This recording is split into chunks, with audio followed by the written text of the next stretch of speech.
Let me ask you something. What if you could build a network that connects, well, everything, from your office building to a base on the moon, all using the exact same technology? It sounds like science fiction, right? Well, today we're diving into GhostGrid, a vision for the future of connectivity that's just that radical. But the real story, the part that's truly mind-bending, isn't just the tech. It's the absolutely genius way they're paying for it all. This story might just change how you think about building impossible things. Let's get into it. Okay, so to really appreciate just how big this idea is, we first have to talk about the walls we're all running into right now.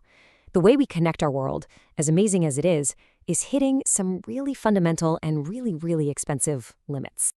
I mean, just look at our options today, right? We've got some incredible tech, but every single one comes with a huge but. Fiber optics? Unbelievable bandwidth, but you literally have to dig a trench across the country to lay it down. RF and wireless? Super convenient, but the airwaves are getting so crowded it's like a constant traffic jam. And satellites? Yeah, they can reach anywhere, but that huge distance means lag, a delay that can be a real deal breaker. The bottom line is we're always stuck making a compromise. And when we say expenses, we are not kidding. Get this. That's the potential cost per mile to lay down a single fiber optic cable. Just think about that for a second. The permits, the construction crews, digging for thousands of miles. It's a massive physical and financial barrier that keeps billions of people locked out of high-speed internet. So this leads to a pretty radical thought. If burying wires is the big bottleneck, then maybe the answer is to just get rid of the wires entirely. This is the whole idea behind what's called free space optics, basically sending data on beams of light through the air. You get the mind-blowing speed of fiber, but with none of the digging. It's just a focused beam of light shooting from one point to another. And this is exactly where a company named Netrun Systems comes into the story. Their answer to all those problems is a universal platform they call GhostGrid, and it's built completely on this idea of sending data through light. And here's where the scale of what they're doing really just blows your mind. They aren't trying to just replace one little piece of the puzzle. They've designed one single, unified system that's designed to work everywhere, across 5 totally different layers. We're talking from inside your office building, to beaming across a whole city, to connecting remote rural towns, all the way up into orbit with satellites, and even connecting a future lunar base. It's one core technology for every possible environment. It's just wild. Now, to make any of this work, they had to invent a whole new playbook. We're talking 20 patent-pending technologies. For example, they came up with something they call holographic beam steering.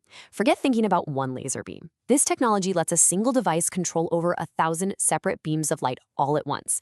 It creates a data network that's just incredibly dense and almost impossible to take down. But, just pointing the beams isn't enough. The network has to be smart. So they baked in an AI that does more than just fix problems. It actually predicts them. It's constantly analyzing things like weather fronts or network traffic, and it reroutes your data to the best path before a problem even happens. It's playing chess, not checkers, with your data. And just when you're wrapped up in all the high-level physics and AI, they hit you with this. Because what happens in the real world when you get dust or rain or, a bird on the lens? Well, they thought of that too. The system is literally designed to clean itself automatically.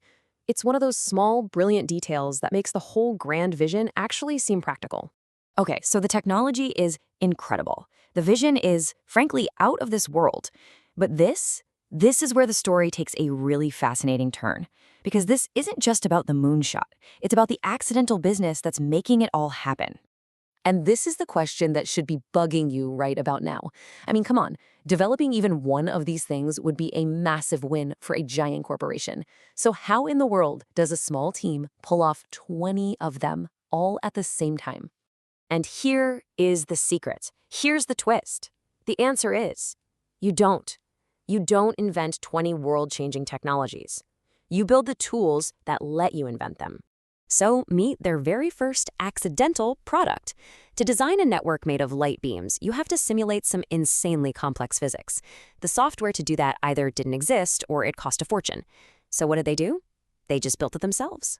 What started as an internal tool grew into this, the Optical Physics Suite, a massive collection of 74 open-source tools that can simulate everything from atmospheric distortion to orbital mechanics. And as soon as they built that first tool and put it out there, they realized they had stumbled onto something way bigger, a repeatable formula for funding their own crazy, ambitious research. And you can see that formula play out perfectly right here. It always starts with an internal need. Hey, we need a way to simulate this physics. That leads them to build a tool, in this case, the optical suite, and then it turns out that tool solves a huge problem for the entire market of researchers and engineers who could never afford a $1 million software license. They found their secret sauce. And this wasn't a one-time thing. They did it again and again. Just think about it. Trying to keep track of 20 different patents in a spreadsheet is a total nightmare. So what did they do? They built their own patent management tool, Patless. Then, creating hundreds of super precise technical drawings for those patent applications was a huge time sink. So they built Figure, a tool that generates them automatically. Every single time, they solved their own problem first. This quote from the company just says it all, doesn't it? The tools fund the lab produces more tools, the cycle accelerates. They didn't just build a product, they built a powerful economic engine, a cycle where solving their own problems creates the very products that fund the next, bigger, harder problem. And this brings us right to the core concept, the thing that makes a wild idea like GhostGrid feel suddenly, surprisingly, achievable. They call it the innovation flywheel. Here's how it works, and it is just brilliant. 1, it starts with the massive hardware vision, GhostGrid, which requires advanced tools you just can't buy. 2, they build those tools internally to solve their own problems. 3, they realize other people have these problems too, so they polish the tools and sell them as software products. And 4, the money from that software flows directly back into funding the original, expensive hardware vision. It's a self-sustaining loop that just keeps spinning, getting faster and more powerful.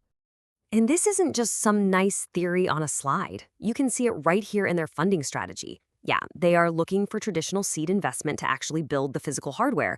But look at this. They already have an active, growing revenue stream from their software business. They are literally funding their own Moonshot, one software sale at a time. So now, when you look back at this incredibly ambitious roadmap, going from prototypes all the way to a network on Mars, it doesn't seem so crazy anymore, does it? It's not just a dream on a PowerPoint slide. It's a real plan, and it's backed by a clever self-funding business model that's already up and running. Which leaves us with this one big thought to chew on. You know how during the gold rush, the people who really got rich were the ones selling the picks and shovels?